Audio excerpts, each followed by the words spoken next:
Welcome on and welcome all to the greatest show of them all. It is the NFC East Mixtape Volume. I don't know. You can listen to this on any one of SB Nation's NFC East blog podcast networks. You can also watch it on the Bleeding Green Nation YouTube channel or the Blog of the Boys YouTube channel. If you do, you will see the fashionable stylings of myself. I'm Ochoa from Blog of the Boys, sporting a Ryder Cup half zip. Last time the Americans won the greatest cup known in the sport of golf. And you can see Brandon Lee Gowton from Bleeding Green Nation sporting the that's the Princess Diana jacket. Is that correct? The Kylie Kelsey, the Princess Diana jacket, whatever you want to call it. Yeah, it's pretty nice. I will say so myself.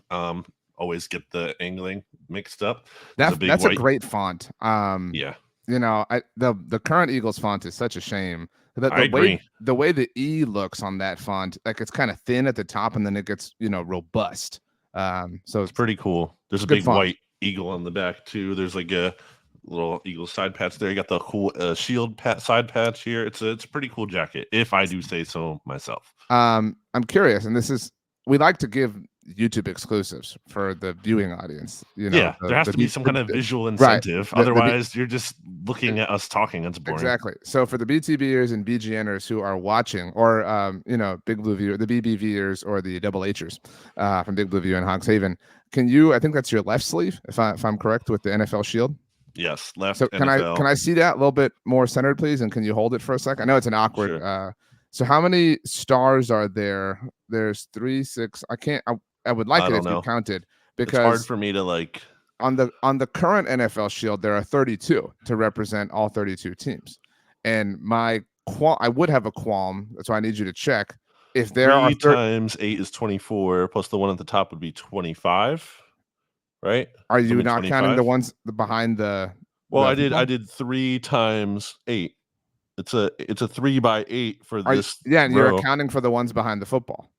Yeah, so I'm saying. So you're saying there's 25 stars. Yeah.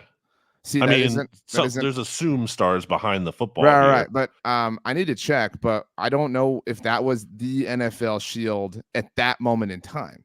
You get what I'm saying? Like the moment in time where that jacket made sense. I reckon it's a throwback now. You know what I'm saying? So like the time when it wasn't a throwback, when it was just it. How many stars are there in the official NFL There are 32. Logo? That's what I was saying. Are there? There's one to represent each team. Because I'm looking. Okay. Or that would make sense. Yeah, there might be 8 to represent the divisions, but I'm very certain there are 32 stars. I'm seeing 8 though. I mean, let me just go to like NFL. Okay, yeah, there's 8 on NFL.com. Oh yeah, that's for the divisions. I'm sorry. Yeah. So NFL logo history. Look at this. Look at what we're doing here.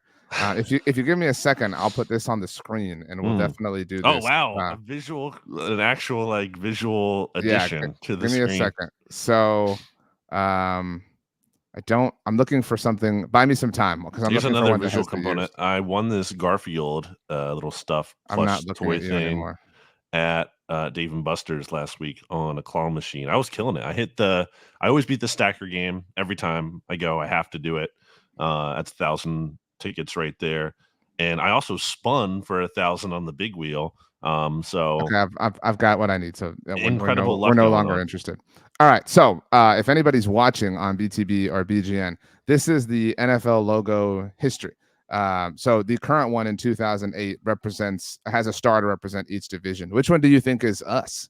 Since we're on this subject, I think we should be top left or top right. Yeah, I think definitely in the top somewhere. The top row. I think top right, because generally the NFC is on the right side when you're looking at stuff, and the AFC is on the left. So I think you're right. Or do we want to be the top right or the inner right, the one next to the football?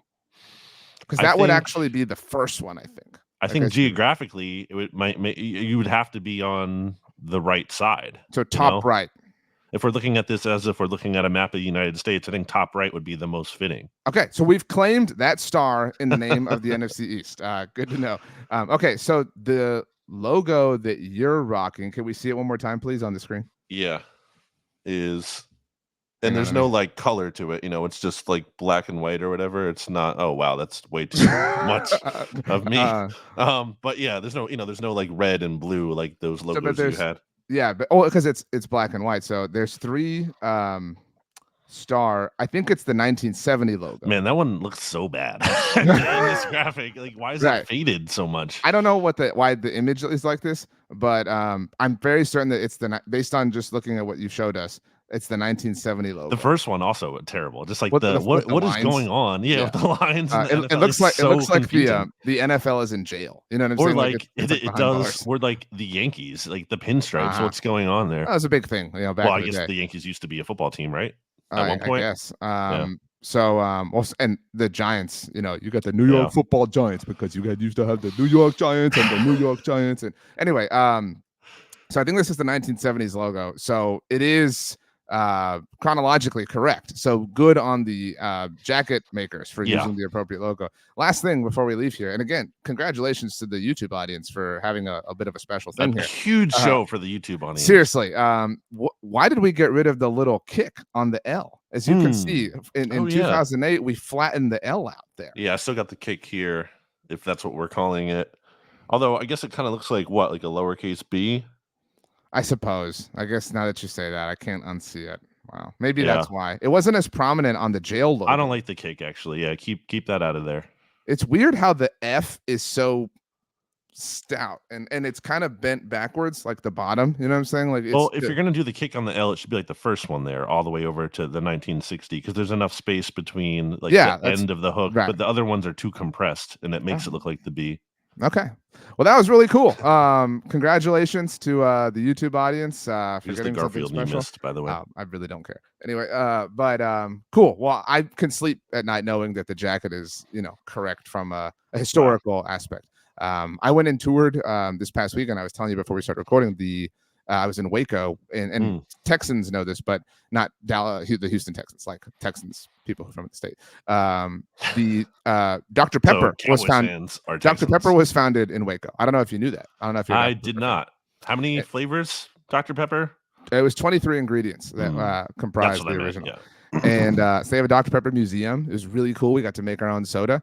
And I bought not any Dr. Pepper the drink. I actually am not a big fan of the drink, but they had a barbecue sauce that had like Dr. Pepper flavoring. So I'm very excited next time I do something like pulled pork to mix that up in there. I think I've had that at like, I don't know, Chili's or something. Like there was some kind of promotion where they were doing like Dr. Pepper barbecue sauce ribs or something. I mean, it makes sense. It's a natural.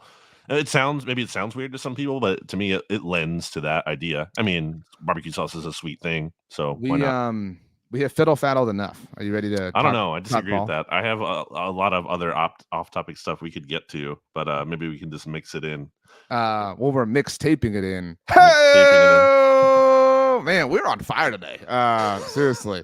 Even though we're late in the week, we're on fire. Yeah, so apologies for being late. I was traveling. I had a hectic week, and Brandon was kind enough, and Rachel was kind enough to adjust for that. So this episode, I don't know about 153.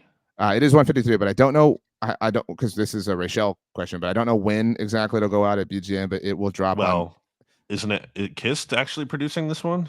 No, not this one. That's next week. Okay. Nice. So we'll have Kist add a couple of songs next coming weeks. That's or at least one. But we've got Rachel's song in tow. This is dropping on Thursday afternoon at Blog and the Boys. So just heads up for everyone involved. So if you want to tell Brandon about his jacket or congratulate us for the awesome YouTube stuff, on Twitter, Brandon Gowton, on Instagram as well. And I'm on Twitter and Instagram at RJ Ochoa. BLG, it is NFL Combine Week, one of the more meaningless weeks of the NFL calendar. So much so that we will podcast again later this week on Friday, and we're probably not even going to discuss the Combine all too much. We're going to do a little activity that you came up with. But for the purposes of today, we are discussing the Combine in terms of information that has come out of it. That's where it really is a valuable thing. You get all 32 NFL teams as represented by the divisions that they're each in on the logo of the NFL shield.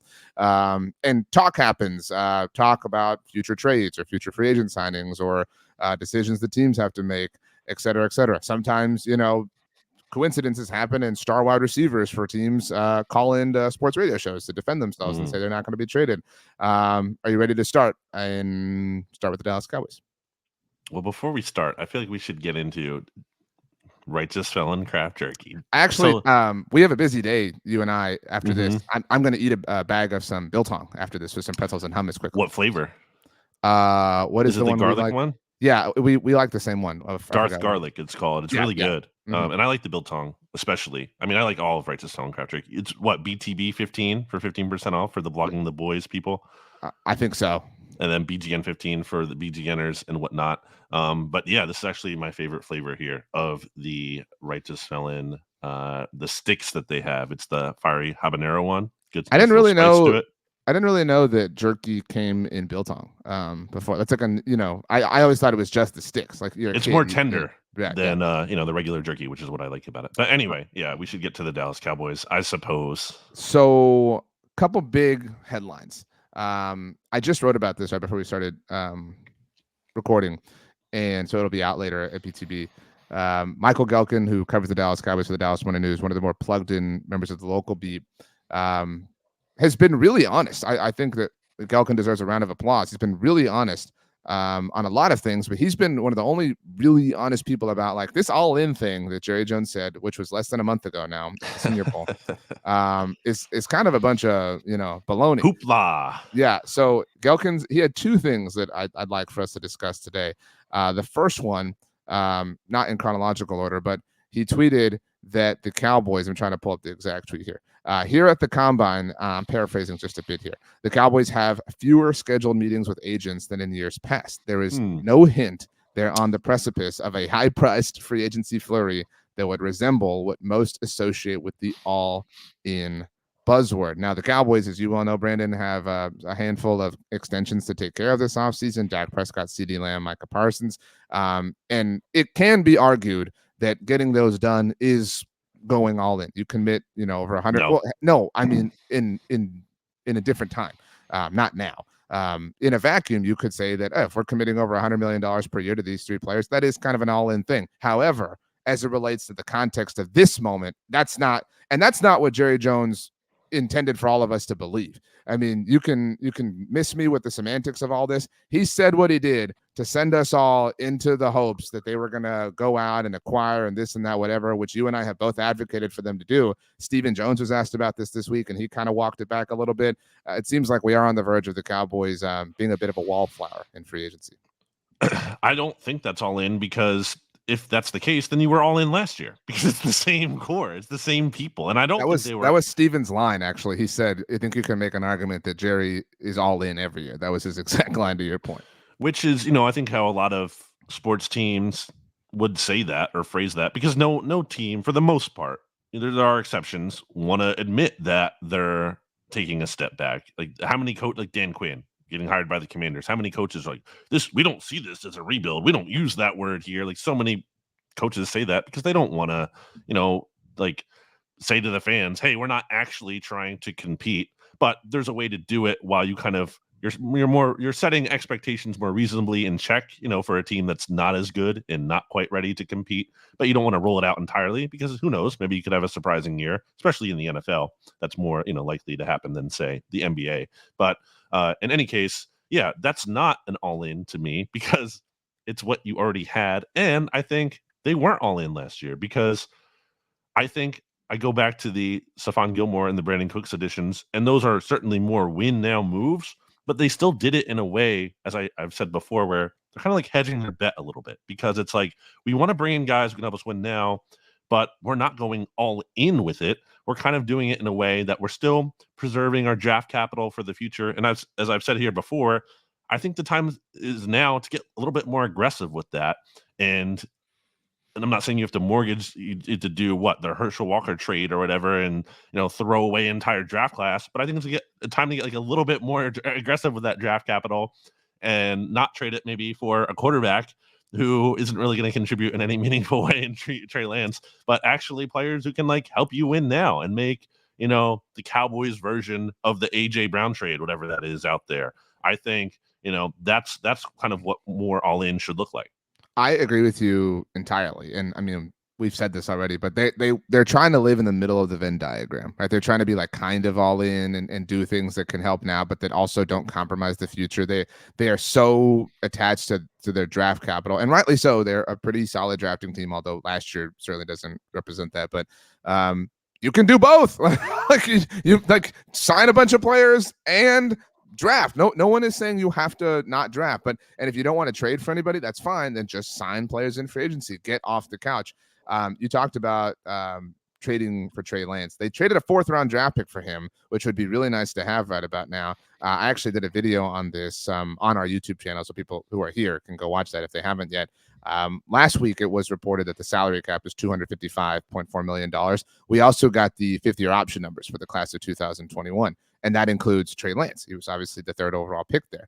And the Cowboys are obviously holders of his contract and therefore have to determine whether or not they want to pick it up. I'm rounding here. It's $22 million. There's no way that they're picking that up for next year. And there was no way they were ever going to pick it up, right? When you looked at the I want to be honest and say that the reason I was opposed to the trade at first was because I was pre-annoyed at how people were going to be like, oh, man, is Dak in trouble? Here comes Trey Lance. And that was my primary motivation for not liking the trade. But my secondary motivation was it didn't make sense from the timeline of everyone involved. Like, even if you didn't believe in Dak Prescott, and I obviously did and do, if you didn't, you would have wanted an escape hatch that allowed you more time to figure this out. Even if you did say, we're just going to ride out his $60 million cap hit in 2024, and then we'll be into the future. And even if you believe, well, we wanted to trade for him because we can flip him and recoup our investment. No, you can't, because you're going to decline his 5th-year option.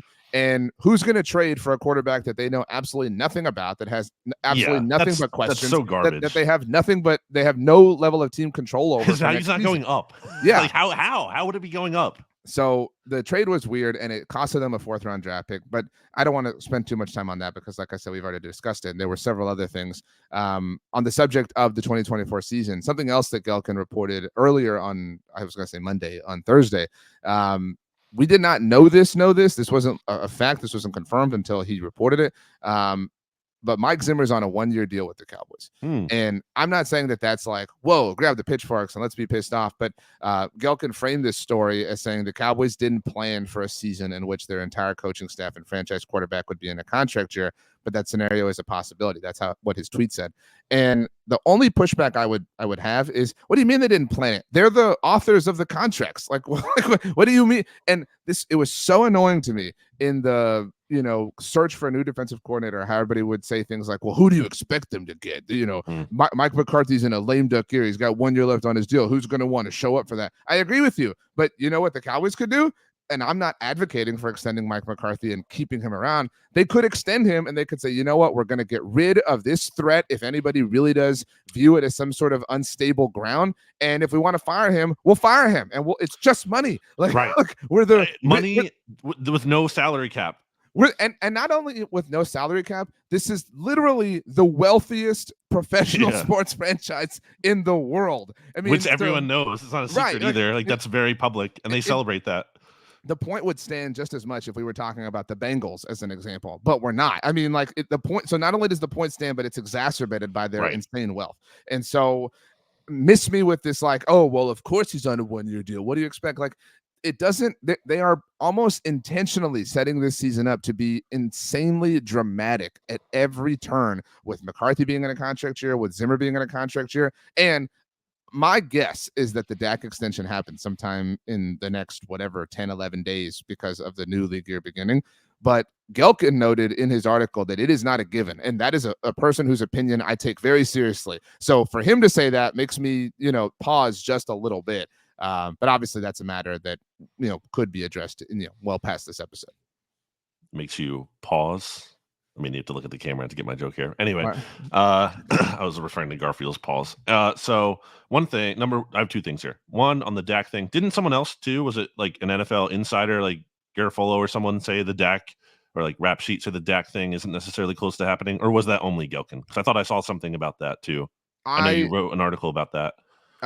There was no real mention of anything except for what Gowton did. Spotrac did do a contract prediction, an extension prediction. And I'm not talking about that. Well, I know. Just about all the buzz. All the buzz has seemed to be like there's no word on a Dak. There's nothing imminent with a Dak contract. There was a lot of because Steven said that he wasn't going to reveal any of the conversation that they were having. So I mean, it's just kind of a lack of news right now, and so you can interpret that how you want. And there's time, so it doesn't really matter that like there is a lack of commotion about that because it could easily change soon. But number 2, you like to talk about Cowboys, America's team, the allure of this big market or whatever. But it's funny to me because when you're talking about that, we're talking about, the team not necessarily using all those resources they have, or like their free agency / trade approach. Like, isn't that a big advantage? You should have a leg up on other people if that's true. If you have this great facility and this history of the Cowboys, like, shouldn't you be taking advantage of that? Where other teams, I don't think that they weaponize the history of it. I don't think that's a silly thing. But I think their biggest things are the allure of this. If that's a thing, they should be using it. And if they're not choosing to use it, like, that just seems like, why? You're just hamstringing yourself for no good reason. You're trying to be like the Packers, who are in a spot where, they obviously have a history component, but they don't have quite the resources, I would say, and obviously how their own is different. I don't get the idea that, like, you have to your point, especially coming one last thing, the Eagles' perspective, which, look, the Eagles, I'm not saying they're perfect, but I think one thing that Howie Roseman has done a good job is, like, trying to squeeze blood from a stone, trying to, like, look under every rock, like, doing every kind of possible avenue to acquire talent, whether that's, the trade deadline, or, signing someone late in free agency when a team cuts them, like James Bradbury originally, or what, like, there's multiple avenues. Like, he always talks about it. And that was a big talking point going into the 2022 season. Like, we're not done adding talent, especially because that offseason, I think, kind of started out slow. They had A.J. Brown during the draft. They get CJ right before the season. Like, it's never time to stop acquiring players. And I feel like the Cowboys, like, don't have that same mentality. It's just, like, more cookie cutter. Like, we're going to do this. We're going to be, like, kind of fiscally responsible in free agency, and then we're just going to draft guys.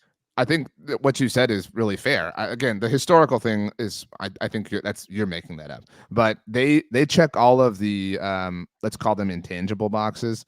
And I'm not saying the Dallas Cowboys are the perfect NFL team, because I know that will make you roll your eyes. But again, if we go off of, like, the tropey sort of intangibles, there's no state income tax in the state of Texas, right? You could lean into that. You could lean into the history if you want. It's not an incredibly cold climate, right? So it's a family-friendly place or whatever. It's a metroplex, you know what I mean? So it's not like if you want, like, a big city lifestyle or whatever. I mean, again, it's not New York City, but you get what I'm saying? Like, you can have opportunities to do a billion different things. Is the point. Yeah, the point is they're not, like, taking full advantage of the resources at their disposal. I think it's because they view themselves as a flame, and they're like, why aren't the moths coming? You know what I mean? Like, that's always their problem annually, and they try to weaponize, like, oh, well, you shouldn't need to be paid market rate because you benefit from all of this by way of endorsements and things like that. Like, so they do try to weaponize. They just do it in the most improper way possible. But I think it's that, and I think it's fear. I think it's fear because they've made, like, bigger, kind of more high profile acquisitions in the past that kind of burned them and didn't work out. But that doesn't mean the strategy was bad. It just means, like, that you picked the wrong player. But it doesn't mean just because you signed a free agent to a big money deal and it didn't work out doesn't mean you can never sign a free agent again. It just means, like, maybe you should be your process should be better about who you're signing. I think it's halfway fear and halfway laziness. But I don't want to gloss over the Mike Zimmer being on a 1-year deal thing. Like, again, in a vacuum, that's not a big deal to me. But, like, you're almost, like, screaming, "Hey, we're a lame duck!" Like, it's not just, like, what it is. You're almost advocating it, and it's the messaging, highlighting for sure. And so if this season goes terribly for them, it will have been the most predictable thing ever. So we could be on the verge of a lot of things changing, obviously, with new league year beginning. And if they are going to get a Dak extension done, it seemingly would have to happen before then. So, for all we know, all this gets dated in a matter of, like, 24 hours. We'll see. But I think that's it on the Cowboys. We're ready to move on. Yep. Okay. So the Philadelphia Eagles apparently had some insider trading knowledge and still lost to the New York Jets. Yeah, wow. The biggest thing. That is what pretty pathetic. Although it does, to a larger point, I'm not going to defend them because I agree with you. That makes it more pathetic. And what you're referencing there is Mecole Hardman supposedly, allegedly leaked the Jets game plan. I wouldn't know. Yeah, sorry. I thought you misspoke. My bad. To both the Eagles and the Chiefs, which weirdly, the Jets played well. The Jets game's against them, to be clear. Yeah, right. And the Jets played well against the Chiefs, at least relatively. Like, Zach Wilson had probably his best game ever. Mm-hmm. And then you had the Eagles lose to them. Now, again, part of for this the first time ever. Yes, in last season. Part of that goes back to, like, game plan only matters so much. Like, you have to be able to execute it I think people get wrapped up in like, oh, you have to like confuse people and the other teams. Like this happens every season, I feel like, or multiple times a season where a player says after they beat another team, oh, we knew what they were going to do. Yeah. Like, because it's especially like think about like a division game. You play each other all the time. Of course you knew what they were going to do. So anyway, I think some of that's overblown. But anyway, that's not like one of the biggest things happening with the Eagles. That's just what about AJ Brown calling it a WIP? I mean, I don't think there's anything to that in terms of. I think I had a good conversation with Jimmy Kempski about this on the latest episode of BGN Radio. I think that's all just kind of like a media literacy problem, where, like AJ seeing stuff on Twitter, and then there was that weird Craig Carton report from last week, which. Come on, man. If you have something, just say it. Like, don't be like, I know something, but I'm not going to say it. That's just so BS, because then you can just claim, if anything happens, you can just claim, oh, that was the thing I knew about. Like, that's such garbage. If you know something, say it, or don't, or at least like give some kind of good hint, which he really didn't. I don't know. I just think that's garbage. And then there was like people just making really, I think, quite frankly, irresponsible rumors based off of that, with no kind of credence to them at all. What was the report for anyone who missed it? It's just like, again, just that, like, I don't even know. It's like nothing substantial. It was Hurts related, was it not? That because I've been traveling. No, not like necessarily. I mean, people speculated that, but nothing like concrete. It was what I saw was very similar to in The Office when they're interviewing for a new manager after Michael Scott has left and Steve Carell left. Do you remember they had like a bunch of famous people, like famous actors, like Ray Romano was in there. Well, Will Arnett, before he was like super famous. The 5-step plan. Yeah, he was like, oh, I have a great plan if I'm hired. And they were like, well, what's the plan? And he was like, well, I can't tell you the plan unless I get the job, because then you would have the plan. And they were like, can you tell us part of it? He was, I forget what he says, but he's like labeled binders or something like that. And that's what I thought of when I saw this floating around last week. Yeah, so I don't know. It just seemed like a lot of just nothing, trying to fill the void too, because there was nothing going on last week in the NFL. It's one of the more quiet weeks, really, in the NFL offseason calendar. Yeah, where there's just the Super Bowl's over, but you're not yet at the combine, so there's just really nothing going on.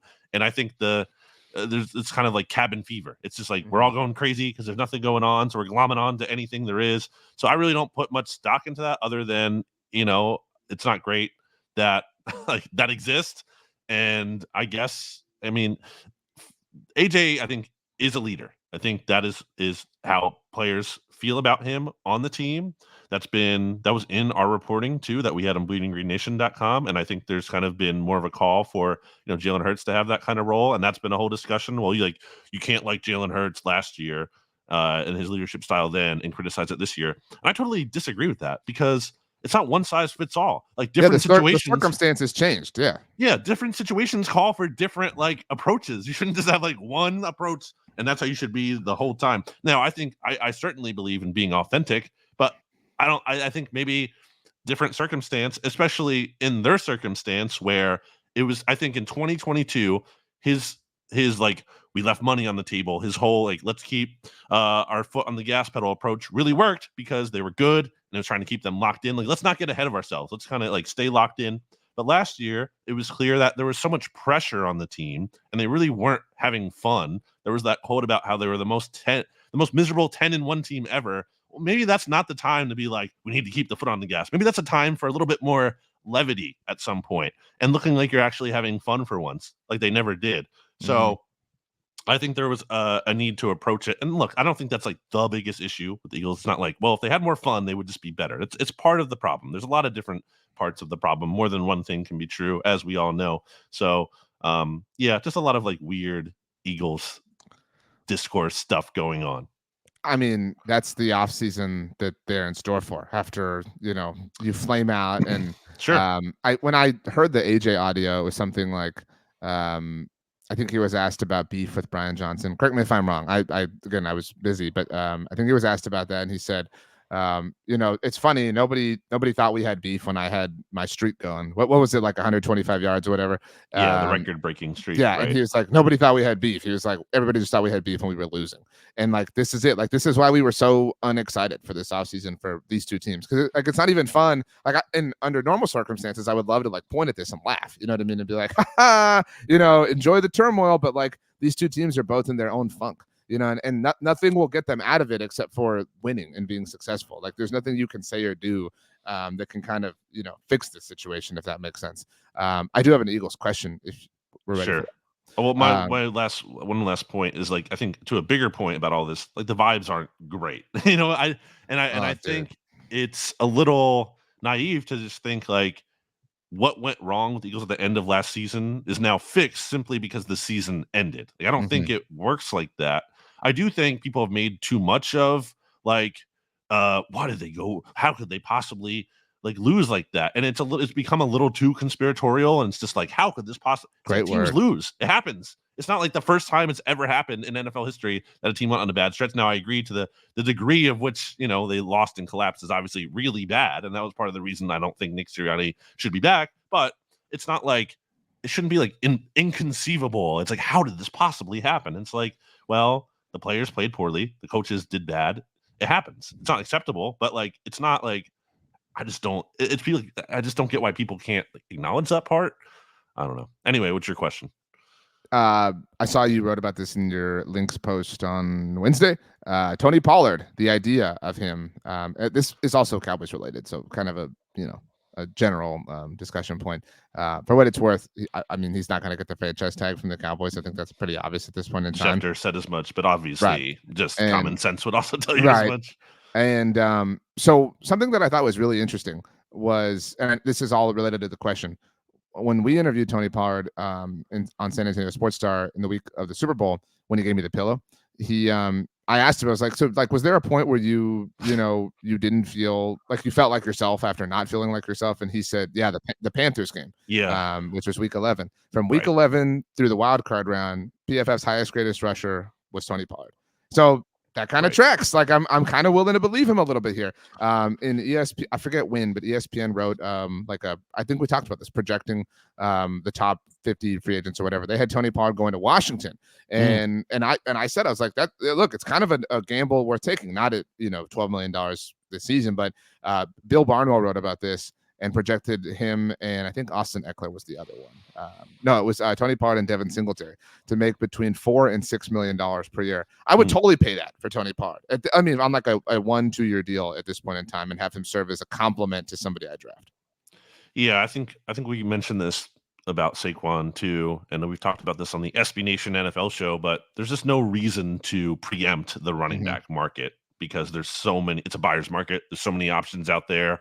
And like, what's the difference between DeAndre Swift, Tony Pollard, or like Saquon or Austin Eckler? Yeah, like, I just think Devin they're Singletary, not, DeAndre. Yeah, totally. especially relative to the cost. I'm not saying like you can't like rank those players in a certain order, but like relative to what they're going to cost, I think you would rather, like, your preference would rather be, I'd rather have the good cost than this like marginally better player. I think that's what's more important in this case. So I think Pollard is obviously a name that is being thrown out in part because of the Kellen Moore connection and in Philly, and then you have the Dan Quinn connection there in DC. So yeah, decent chance he does stay in the NFC East, whether it's staying with the Cowboys if the market doesn't come to him, or going to a new place. But yeah, I just don't think the Eagles are going to be high bidder. It's just not what they do. And also, I mean, we saw this last year with Miles Sanders. Like, a lot of people were like, they should pay Miles Sanders. I don't think the majority, but there were certainly people out there that wanted to see Miles Sanders back on the team. And I get it. You draft a guy, you have his jersey, you want just, like, you like him. Now, he didn't have a good finish to his Eagles career, pretty bad in the Super Bowl. But in any case, like, he went to Carolina on a big contract, and obviously it was a terrible decision. If the Eagles paid that contract, that would have been a really bad deal. Especially when you look at the alternative, they just give up a fourth for DeAndre Swift, and he has like a career year for them, and they could potentially re-sign him at a decent rate depending on how free agency shakes out. So yeah, I don't really care who they add at running back, as long as they do it in a way where they wait out the market and get a good deal. Yeah, I think let whoever, let the Panthers of this year, the team who's going to have the quarterback on the rookie contract that, feels more liberty to spend. A lot of people think that's going to be the Texans, and they've kind of, a lot of people think like the Texans are going Saquon, and that'd be cool and fun, or Derrick Henry or whatever. But like once all that dust settles, the example I brought up last week, Dalvin Cook signed, and that didn't work out for a lot of reasons, but like that's the move. If you're going to do that, like that's the way to do it. Like a 1 year that was a lot even, but 1 year $7 million deal for a guy, maybe like the fourth or fifth option on the market, but like an option that works out for you financially. So I think the Eagles and the Cowboys will probably do that. The Commanders might be in more of a position, obviously, to pay somebody, just given the financial state of their team. It would be funny if there was like a carousel, and let's say like Saquon goes to Dallas, Tony Pollard ends up in Philly, and then DeAndre Swift goes to Washington. Could happen. I did bring that up in the SB Nation NFL show last time I was on. I was like, I think we talk about quarterback carousel. I think the running back carousel will kind of be funny, because I think it could be a situation where like all those guys end up in different spots and might not even really matter or change much. If the Cowboys were to sign Derrick Henry, I'm pretty embarrassed at how into it I would feel, because I know the logic behind it would not be great, and so I am pretty fine depending on the value. I guess I'm saying, like, obviously dependent upon the value, but I'm also somewhat pretty embarrassed at how excited I would get for Saquon, especially after all the crap I've talked. There's a direct correlation, I think, between like how embarrassing it is and how soon the deal relates to, the beginning of free agency. Like the sooner they sign him, the more embarrassing it is. That's a great point. Yeah. Great point. Okay, let's take a very quick break to hear a word from our sponsors. While we were gone, Brandon, you told me that in honor of the newest season of Survivor premiering, yes, if you were on the island with Jeff and fellow castmates, you told me what the thing is that you would look most forward to eating as a reward challenge if you won it. Thing I would look most forward to eating as a reward challenge? Yeah, because like sometimes Jeff will be like, "Oh, we have." That's a good call. We have slugs, and they'll be like, "Yes!" It's like, no, that's not true. Like, no one's ever cheering for slugs. My point is, like, they act like they act over the top excited for like anything and everything, and I recognize that at any moment you're famished, but like my point is that there are some things that you're genuinely more excited for than others. So what would be the practical thing that you've seen kind of be on Survivor a lot that would legitimately get you excited? Yeah, it wouldn't be pizza, because the pizza, as famously if they've shown on the show, like doesn't look good. I mean, I'm sure I'd still enjoy it, especially if you're hungry. But I'm like, I'm trying to think of what's something. I'm with you. Pizza wouldn't be good. I wouldn't be into any of the desserts. Like a lot of people are like, "Ooh, give me the chocolate cake and stuff." No, nothing like sugary. I mean, again, over nothing, sure. But if we're talking, I think it'd be like sometimes they'll do like fajita plates, like something like that, or sometimes they'll get baked potatoes. You know what I mean? Like any kind of steak dinner, or with the fixins, any kind of anything. I get a tortilla. You know what I mean, and put stuff in. I'm down for. I think you want like a protein though. I think like your body would just like really be craving. That's what I'm saying. If there's chicken and beef tortilla or fajitas too. I mean, people talk about like peanut butter a lot, I think, when they're out there as a food they would love to have, just because it's so calorie dense. Like it's just so satisfying. But I'm not going to say that. I think what's coming to my mind is when Wu got those, I think they're ribs, the barbecue ribs that he had. And I think that would be, because I think when you do ribs right, like you've like elite ribs, it's hard to beat. It's hard to beat ribs when they're done perfectly. It's just, you can't, it's very hard to top. So I would go with that. People always freak out whenever there's alcohol available. I would not touch that. I mean, given the like state my body would be in, like, I don't want a lot of it, but like a beer when you're really thirsty and hot, but think about how that would comprise your ability in the game. Just one though. Like, I'm not saying like multiple. I'm saying just like a one beer. I'm here to win, dude. Great. You want to take your eye off the ball? That's up to you, Brandon. You have a good time. You enjoy Fiji, but I'm here to win. I think that is a unique experience when you can just like, it's very hot. This isn't something you can do all the time. Like when you're just so thirsty, and like when you get a beer when in that circumstance, it's a magical experience. I have two more things. One, have you seen the Netflix version of Avatar: The Last Airbender at all, which debuted over the weekend? No. Have you seen the original cartoon? No. Okay. The acting, not great. I'm gonna finish it. I like the series a lot, the animated, and the live action is okay.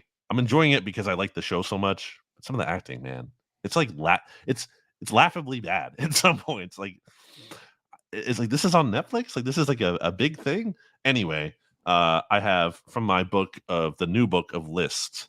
I have here. Okay. 26 things. I'm not going to read them all, but this is comes from the section 26 things that are not what they seem. And did you know, RJ, that there's a lot of good ones in here. A panda bear is not a bear. What is it? Like it's a raccoon relative. That makes sense. Okay, this is like a tomato. It's not a vegetable. It's a cucumber is not a vegetable. It's a fruit. That makes sense. It has seeds. Also, a koala bear, not a bear. It's a marsupial. Okay, so that one's kind of obvious after the first one. A peanut, not a nut. It's a legume. So I don't know. Did you know that? Did you know that a prairie dog is not a dog? A legume? What is the other word for beans that people use? Is it legume? Is that peanuts beans? Okay. Well, hey, we did it. Boom. Joe Shane, speaking at the combine, said that he and the New York Giants have faith in Daniel Jones as their quarterback. You don't have to lie, dude. Like we don't have to do this. You know what I mean? Like you can just there's a much better way to go about this. Well, I think their actions will show that they're lying because that's what I'm saying. Like, but you don't have to go through the facade of the combine and say it. Like Daniel Jones knows you're lying. You do because you have to maintain your leverage when it comes to potentially trading up. You don't want to be like, we think Daniel Jones sucks. Do you think that there is another team out there that, if the Giants call them to trade up, they're going to be like, seriously? I thought you were in on Daniel Jones. No, like no, nobody is thinking that.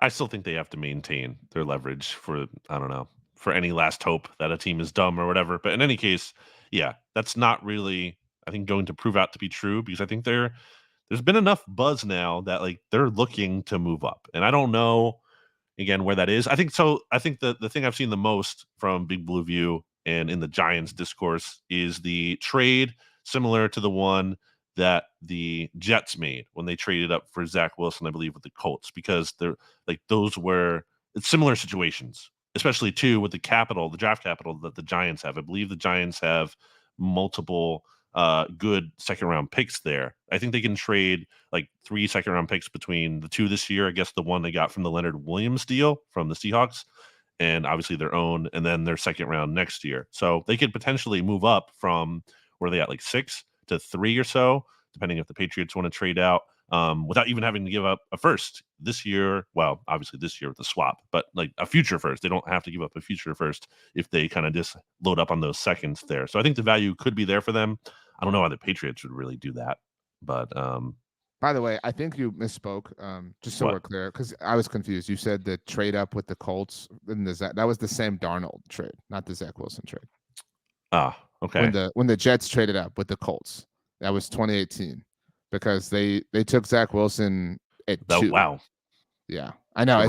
It feels like yesterday, the Sam Darnold thing, but yeah, I know. So much more recent. That was 6 years ago, but that was also the Saquon draft. So, and along those lines, overall Giants lines, you mentioned it that Adam Schefter reported that Tony Pollard was not expected to be tagged. Same thing for Saquon Barkley. Although Joe Shane kind of pushed back on that. He kind of, I don't know if you saw this, but I'm paraphrasing, but he said something like, well, the cap blew up and, you never know, blah, blah. Yeah, but come on. Yeah, I mean, we all know.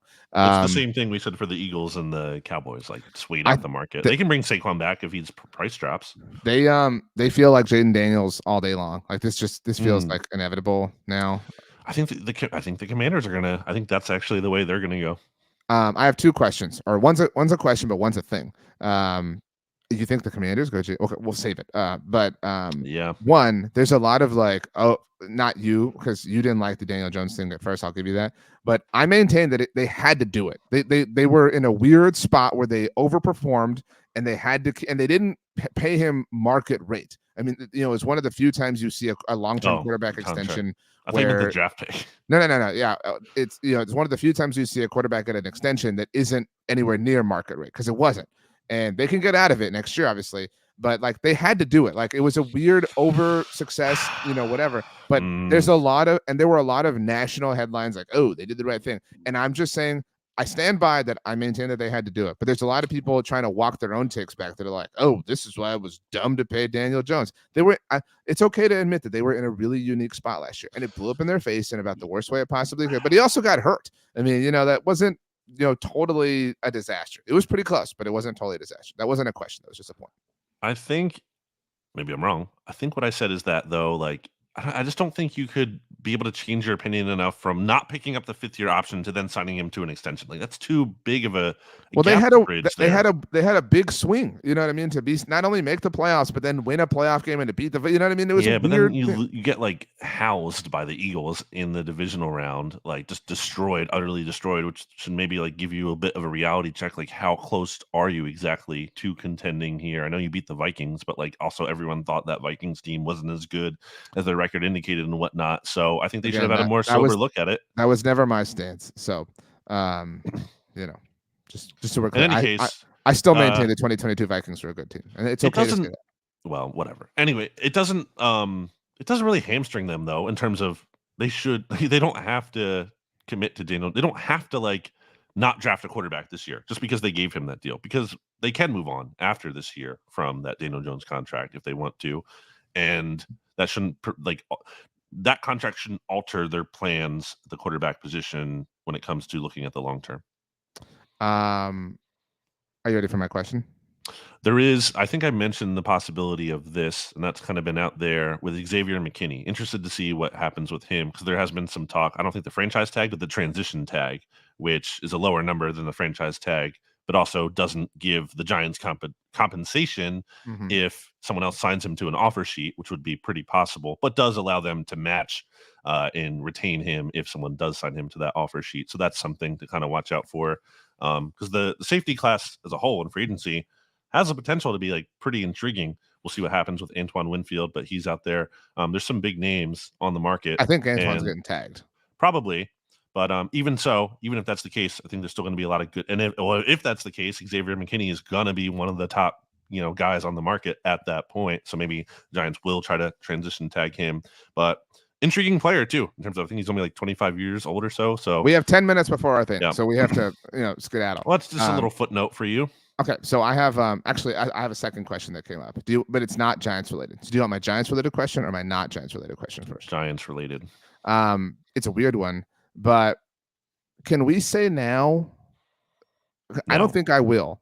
But was the move to trade out of the pick that they sent to Chicago for Justin Fields? Did they win or lose that trade? They won. Are you certain? Do you think they should have taken Justin Fields? I mean, I don't know that I think that their lives would be worse. They would, because they'd have a bad quarterback. So they took Kadarius Toney. And then they didn't have to take him. No, but the trade is bad. I know, but if we're playing this with the benefit of hindsight, which is exactly how we're doing this, so they flipped the pick for the pick. And Gettleman was still around, right? That was his last. That was the only time Gettleman has ever traded up or down, I think. So they wound up taking taking Kadarius Toney. I don't remember exactly what else they got, but the change on top of moving down whatever it was 8 spots. And and then they flipped Toney for the pick that became Darren Waller. Okay. Right. And you very famously did not like that. So they effectively didn't have to trade for Darren Waller. Okay, but they did. So that's what I'm saying. Like, would you knowing what you know now? Trade isn't the problem. No, but knowing what you know now, I think that having Justin Fields would be better than having half a season of Kadarius Toney and half a season of Darren Waller and the other incidents. Well, I mean that's a false. Yeah. So no. Well, we played this game that was like, oh, if the Commanders hadn't won the NFC East, would they have had Justin Fields? Blah blah. Along the same lines, I think you can look at this and say, if they had taken Justin Fields, things would be very different. Now they were much closer to the beginning of the Daniel Jones origins than they are now. But it's an interesting question. The Justin Fields thing is just so ridiculous to me. This idea he's a victim. Oh, I don't think he's a victim, but I mean, he sucks. I think he doesn't suck. So you're taking this too far. Sucks. Look at his record. Okay, we don't have a lot of time. We don't have a lot of time. So anyway. My other question: have you ever rooted for something? Because you like to be right. Have you ever rooted for something that catered to a point you had, even if it negatively Everyone impacted likes the to Eagles? Be right. Let's be clear. Yeah. I don't know. Probably. Sure. Like we've all at some point rooted to be able to say, I told you so. And I'm not necessarily rooting for this, but I got laughed at by so many Cowboys fans who were already coping themselves into believing that Mike Zimmer was the best possible option when I suggested, why didn't you talk to Brandon Staley? That was just the question I asked. And everybody's like, he sucks. if Brandon Staley I saw a tweet from Niners Nation. If Brandon Staley gets the Niners DC job and is awesome, I will remember that and I will bring the receipts. That's all I'm saying. So, okay, let's move on to the Commanders. What was the report about Josh Harris this morning on Thursday morning? That, he's involved in the process of, meeting with these quarterbacks and whatnot. And that's not atypical. I remember back in 13, back the Geno draft, that there was like a big storyline at the time that, Jeffrey Lurie is going down to Geno Smith's pro day. It's, not typical of like an owner to go to a pro day. Typically, you just trust your GM, if that, your scouting staff to go attend that. But I mean, I don't have a problem with it. I mean, I think it's a really big decision for the franchise. I don't think the owner should ultimately being like, no, I want this guy over this guy, but I think he should be involved in the meetings and whatnot. I think that is reasonable. This was the part that Schefter added to the tweet that you can tell was, the instruction. I'm reading it verbatim. Most owners don't attend the combine. Harris is not only in Indianapolis, but a part of the quarterback interview process. Wow, what a guy that we should all praise. Wow, he took time out of his busy schedule as a billionaire to invest in his team's success. He watched the Sixers get waxed by the Celtics. He paid for his own plane tickets to go to Indianapolis. And then he went and saw this. So, he flew first class, not on a private jet. Okay, we got to hurry. So why do you think I'm still team Commanders taking Drake May? He's just, I don't think you can risk it with Jane Daniels. I disagree.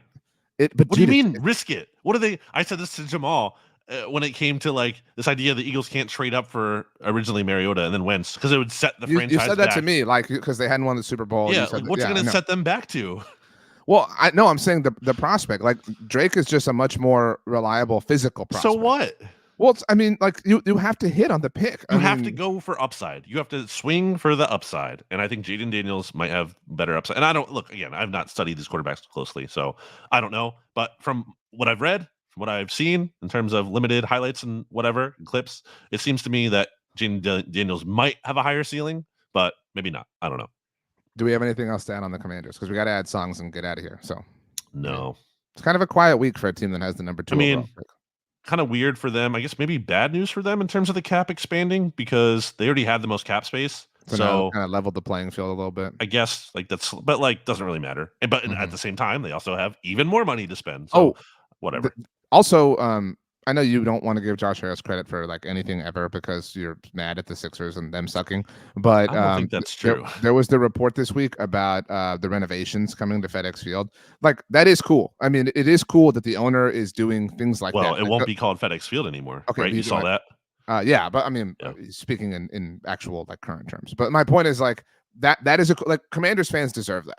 You know what I mean? Like, so I'm happy for them that like they're finally going to be. I hope they're a bad one, but they're a legitimate NFL team. You know what I'm saying? Like that is cool. It's funny we say that, but like then I'm looking at the NFLPA survey that has the Chiefs like ranked, like last in all of this. So obviously it matters more than not at all, but it also doesn't matter if you don't have the right things in place ultimately. Rachel's song for the week, a later week for us, as mentioned, apologies for our tardiness, is Paint the Town Red by Doja Cat. Doja. What's your song? I mentioned I was traveling, and part of it I was driving by myself. And when you do a road trip by yourself, it could be, if you're like getting sleepy, it could be a bit of a tough thing. So I did the like just crank the volume up and sing songs to help keep myself like moving. And the song that I got the most into that like woke me up the most is the song that I've chosen today, and it is "Teenage Dream" by Katy Perry. Wake me up. It wasn't Evanescence. Okay, Teenage Dream. Katy no, but Perry. I did let that song play out, and I always think of the same thing. I'm certain you do as well. What do you think of when you hear that song? The Evanescence song. Yeah. The one like when in the office when. Not that moment. What are you thinking of? No, I always think of the Elektra training scene in the office where Will Ferrell's. No, I've not seen that. When you've never seen Daredevil, the movie, Daredevil the movie, Affleck? Yeah, with Ben Affleck and Jennifer Garner. I guess I did, but I just don't really remember a lot. I probably remember more from the Netflix. She's training series. with the what are they called? The hand swords, the Raphael swords, the size, or I don't know what they're called, but she's. I know what she's training with them, and that song is on, and then at the end, like on the like crescendo, she throws one at a sandbag. It's like a boxing bag, and then the sand like falls out. There's 2 Evanescence songs in that movie. There's that and My Immortal. I think it's the not rock version though. There's the one that is just a piano. So yeah. Okay, get a song. So we got to go, or else our bosses are gonna get mad at us. I'm gonna go with a song that I think my dad showed to me first. Shout out to Dad, big listener, along with my mom of the podcast. You like to talk about Mrs. G. America's Team. I'm gonna go with the band America, and the song is Ventura Highway. Alligator lizards in the air. Okay, is a real lyric in that song, and this was a strong episode. Strong song choices. Strong. Somebody should have gone Stronger by Britney Spears. That's a good song too. Well, there's always time to add it in the future, and maybe we will. Maybe we won't. Okay, as we leave, because you pulled out your list book, really, just again, hearty congratulations to the YouTube audience. We really delivered for you all today. But hey, smash that subscribe button, will you? Give us a like and a share. As we leave, what is your favorite thing to make lists out of? But something that you make lists out of on a regular basis, like not like a random thing. I mean, the boring answer would be grocery list, but I like to. You're talking about list or ranking? Because those are 2 different things. List. I mean, I don't really make a lot of lists. I feel like, other than again, like a grocery list.